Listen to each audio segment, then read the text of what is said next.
Assalamualaikum warahmatullahi wabarakatuh. Sebelumnya izin memperkenalkan diri, saya Nadifa Ismaulia dengan NPM 221506145 dari kelas PSTIA.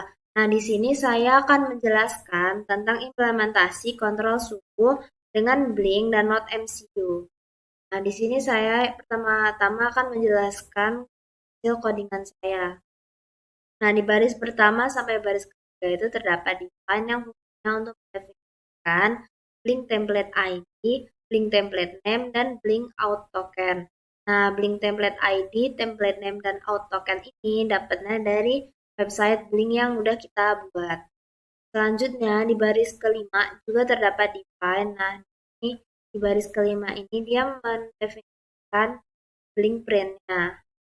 Lanjut di baris yang ke-6 sampai ke-8 itu terdapat library code, nah yaitu library ESP8266wifi.h, terus Blink symbol ESP8266.h dan library DHTH.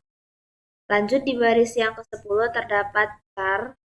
Nah, di sini menjelaskan karakter authentication Blink out token. Lanjut di baris yang ke-13 sampai ke-14. Nah, di sini itu apa ya, tar SSID sama password ini. Nah, SSID itu tuh wifi-nya gitu ya. Mau wifi-nya itu yang aku pakai yaitu Brighter 8 dan password itu sudah tertera di sini. Lanjut di baris yang ke-16, di sini terdapat define DHT-PIN-D2. Nah, itu fungsinya sebagai pin untuk sensor DHT. Lanjut di baris yang ke-17 itu terdapat define DHT type DHT11. Nah, itu maksudnya tipe DHT yang kita pakai yaitu tipe DHT11. Lanjut di baris ke-18 terdapat define LED kiri itu D6. Nah, jadi pin tempat kita naruh ini untuk LED kiri itu lokasinya di D6, tempat MCU-nya. Begitupun dengan LED tengah itu posisi pinnya di D7 dan LED kanan itu posisinya di DHT8. Lanjut di baris ke-21 deklarasikan DHT pin dan DHT time. Nah, baris kedua-dua ini terdapat blink timer sebagai bukti waktu. Nah, ya, nanti kan kita bakalan set juga di website Blinknya. Nah, lanjut di sini di baris ke-24 terdapat integer previous condition sama dengan -1. Nah, itu adalah variabel untuk melacak kondisi suhu sebelumnya.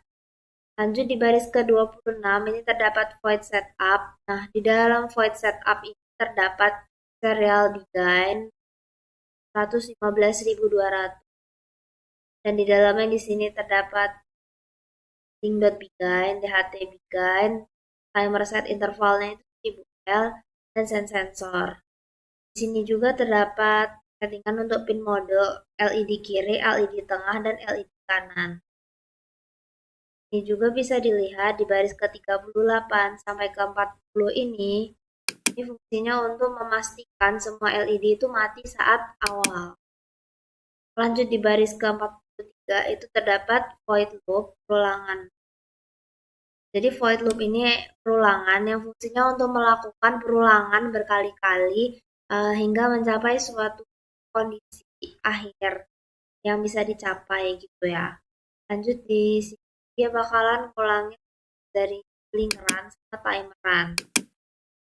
Oke, lanjut di bawahnya di baris ke-48 ini terdapat void send sensor. Di bawahnya ini terdapat vote H dan vote T. Nah, itu fungsinya itu untuk Fahrenheit. Terus di sini juga ada fungsi if, blink virtual write, untuk V4 dan V5. Serial print ini nanti dia bakalan nampilin output berupa suhu sama dengan berapa Celsius sama kelembapannya di codingan ini. Di situ running. Nah, integer current condition ini kan -1. Nah, ini itu menyalakan LED berdasarkan suhu dan mengirim notifikasi. Nah, variabel ini yang integer ini fungsinya untuk menyimpan kondisi suhu saat ini.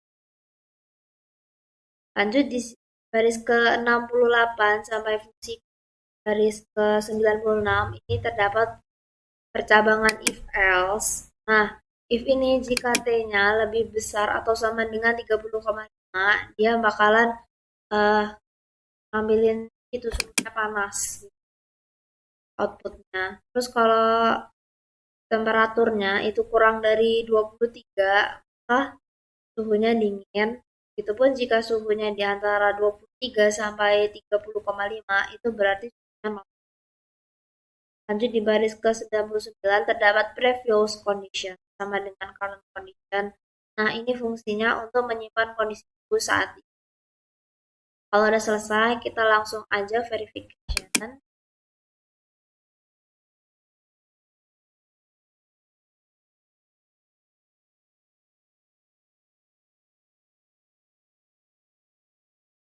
Kalau udah gitu, kita langsung aja kita tunggu aja sampai kasih dong.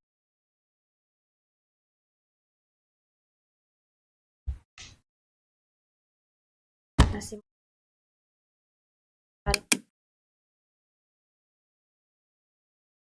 kayak gini permukaan.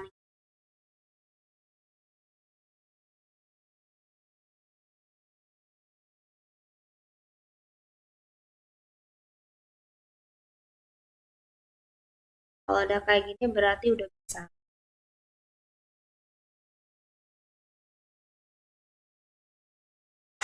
Kita lanjut sih, pergi ke sini aja website. Nah, kalau misalnya kita mau buat ini, di sini kalau misalnya kita mau buat device tugas IoT suhu, nah kita bisa aja langsung pergi ke device. Nah, kalau misalnya nanti mau buat device baru, nah kita bisa aja langsung ke new device. Nah, lanjut aja di sini kan aku udah buat device yaitu tugas IoT suhu nih. Ini bisa langsung aja aku buka. Nah, ini bisa dilihat humidity atau kelembapannya yaitu 60% dan temperaturnya yaitu 34,2 derajat. Nah, ini udah aku set selama 2 hari. Dia 4 atau 6 jam dia bakalan kayak gitu. Terus kalau 1 jam perubahan suhu dan kelembapannya kayak gini, kalau secara langsung ya target.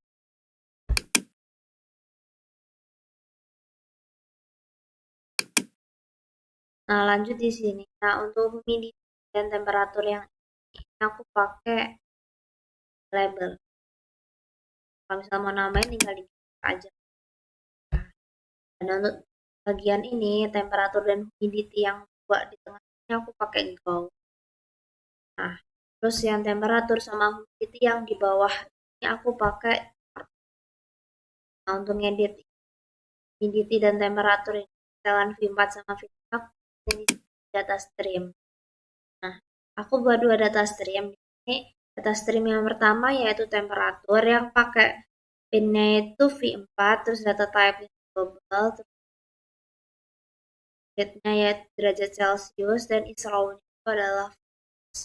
Lanjut data stream yang kedua yaitu humidity. Nah, itu aku pakai VIN P5, data type-nya itu double, unitsnya persen, dan isinya juga jadi kayak gitu.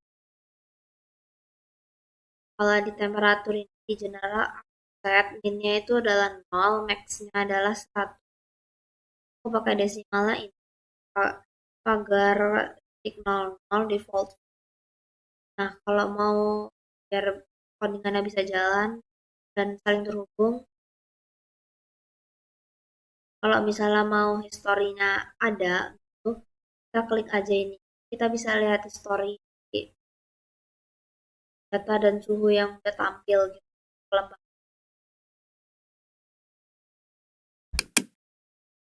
Lanjut aku klik humidity. Kalau misalnya aku klik edit, dia bakalan kayak gitu.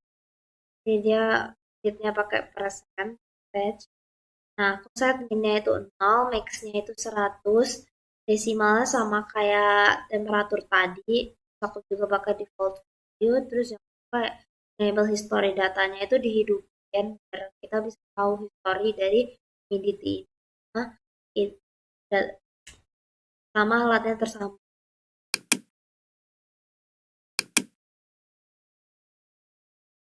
Kan kita dalam proses, aku mau lihat detail dari humidity. Jadi humidity ini aku pakai V5. Widget background ini masih mau diubah change color base value atau enggak, itu terserah. Terus levelnya ini harus dan untuk minnya yaitu 0 dan maxnya adalah 100. Dan untuk level positionnya itu terserah mau pakai vertical atau horizontal. Tapi kalau aku lebih milih vertical. Untuk milih warnanya bisa di kita mau milih warna merah atau warna hijau atau warna apa gitu, bisa di. Begitupun dengan temperatur. Di sini aku tunjukin setelannya. Ini aku pakai data stream temperatur V4, konten align-nya itu pakai rata kiri, terus levelnya itu juga harus yaitu minimal 0 dan maksimal yaitu, dan level position itu adalah vertikal. Langsung aja aku buka setelan dari temperatur ini. Nah, di sini aku bisa tunjukin data stream yang aku gunain yaitu temperatur V4. Terus juga override data streaming max field-nya ini juga harus dihidupkan, minnya yaitu 0 dan max adalah color ini juga harus dihidupkan, change color base value-nya. Ini aku gedein, mau edit di 30 panas, ini 30,5 atas notifikasi suhu normal. Kok 23 ini adalah hudian. Itu pun dengan di humidity ini aku pakai data stream humidity V5, override data stream field hidupkan dengan minnya itu 0 dan nilai maxnya adalah 100. Dan level colornya juga aku hidupin color value-nya. Lalu aku klik save.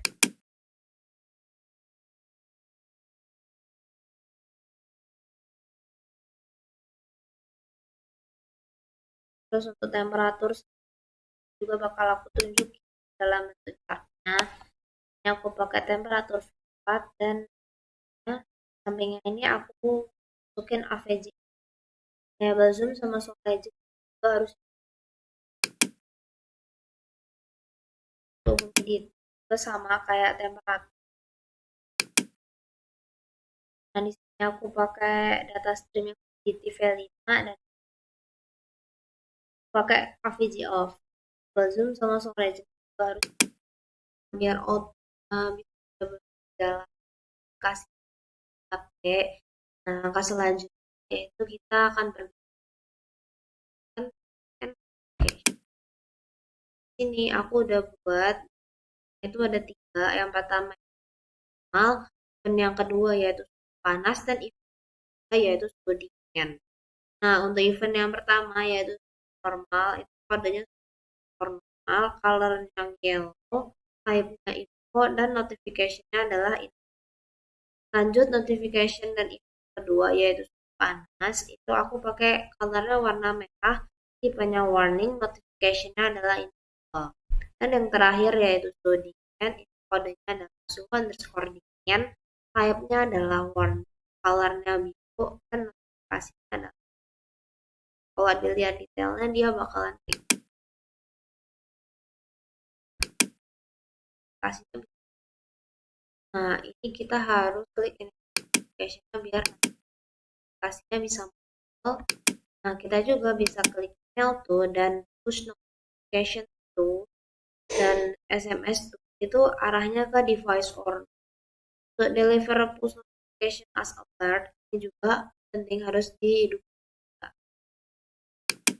Lanjut ke menu setting, adalah batasnya itu adalah setiap bakalan nge-trigger event. Nah, event itu bakalan dikirim ke pengguna itu kira-kira selama berapa menit. Di sini aku pilih 30 untuk yang suhu dingin. Itu pun dengan suhu panas. Untuk export to auto notification, klik kanan aja dihidupin semua bagian condition dan action-nya. Lalu kalau misalnya kita udah klik aja save. Nah, ini setelan untuk suhu normal. Nah, yang untuk suhu normal kan beda nih type-nya. Terus sama perbedaannya suhu panas ini di sini pakai event will be sent user only per 1 minute. Kalau yang tadi pakai waktunya itu 30 menit, kalau ini waktunya itu cuma 1 jarak. Setelannya selain itu semua sama suhu panas sama suhu. Kalau udah selesai di setting kayak gitu, di sini aku mau mendemonstrasikan alat yang udah aku buat terlebih dahulu. Oke, jadi di sini saya akan mengenalkan beberapa alat yang digunakan untuk mengukur suhu. Nah, yang pertama yaitu papan breadboard. Kemudian di sini juga ada Node MCU. Lalu di sini ada beberapa kabel yang menghubungkan ke Node MCU. Nah, ada juga 3 buah lampu yang mana jika lampu sebelah kiri dihidupin, maka hal itu akan menunjukkan bahwa suhu itu berada di bawah 23 derajat Celcius dan akan mengirimkan notifikasi bahwa suhu ruangannya dingin. Lanjut untuk lampu berwarna merah yang posisinya di tengah ini, maka kalau misalnya dia hidup, dia bakalan nandain bahwa suhu ruangan saat itu sedang normal. Dan jika lampu sebelah kanan yang hidup, maka menandakan bahwa suhu ruangan saat itu sedang panas, atau dengan kata lain suhu ruangnya berada di atas 30,5 derajat Celcius. Nah, untuk alat yang terakhir yaitu kabel yang berwarna biru ini, itu fungsinya untuk menghubungkan antara Node MCU dengan laptop atau power bank.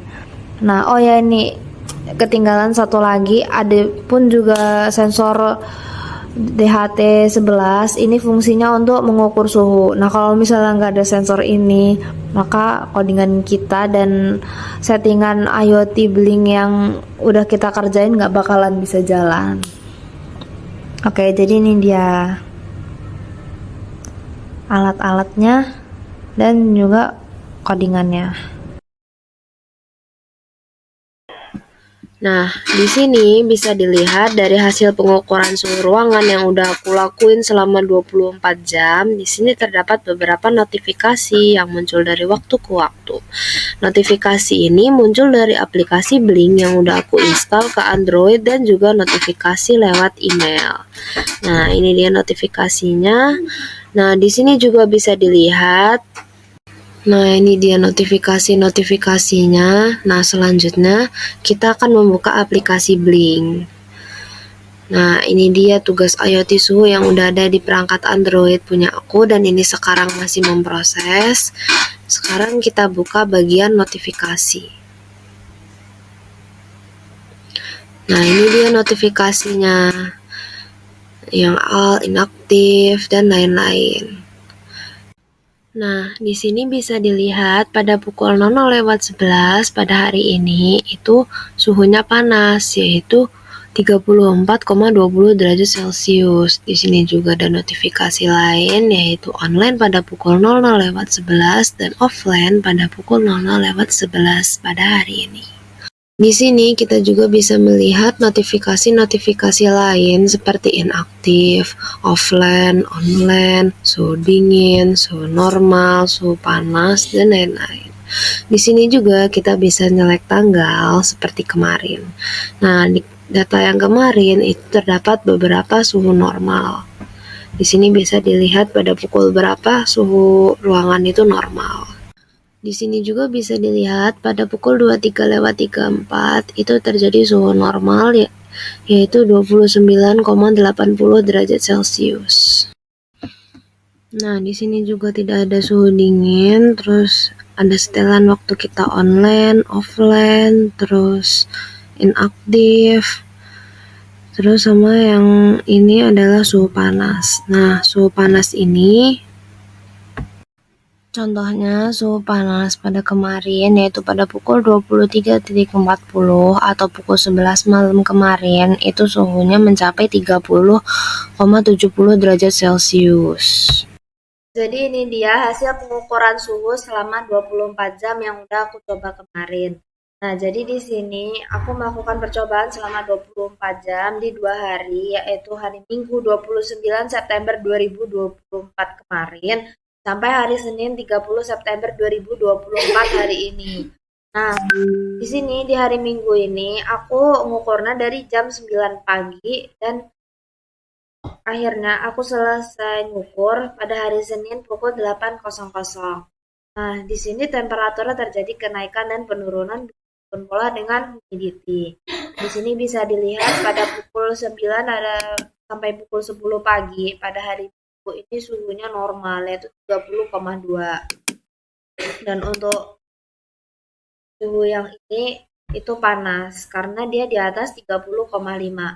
Lanjut di sini pada hari Minggu pukul 20.00 ini temperatur suhunya itu 30,2 yang berarti suhu normal. Lalu di jam-jam berikutnya terjadi penurunan suhu sampai pukul 23.00.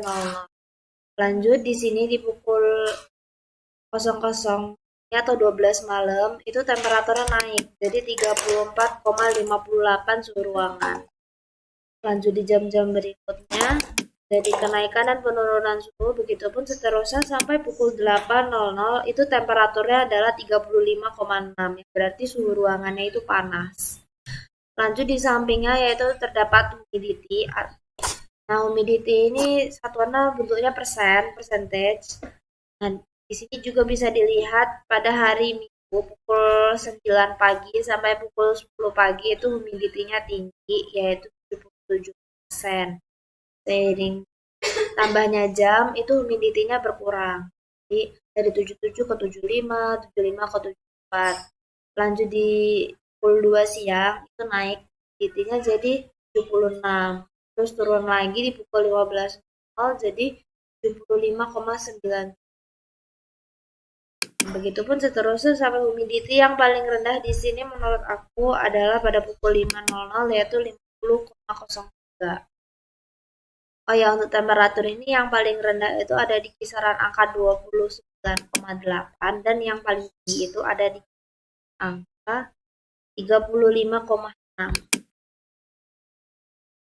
Oke, jadi itu saja yang bisa saya sampaikan. Sekian terima kasih dan mohon maaf bila saya ada kesalahan atau kekurangan seperti apapun. Wabillahi taufiq wal hidayah. Assalamualaikum warahmatullahi wabarakatuh.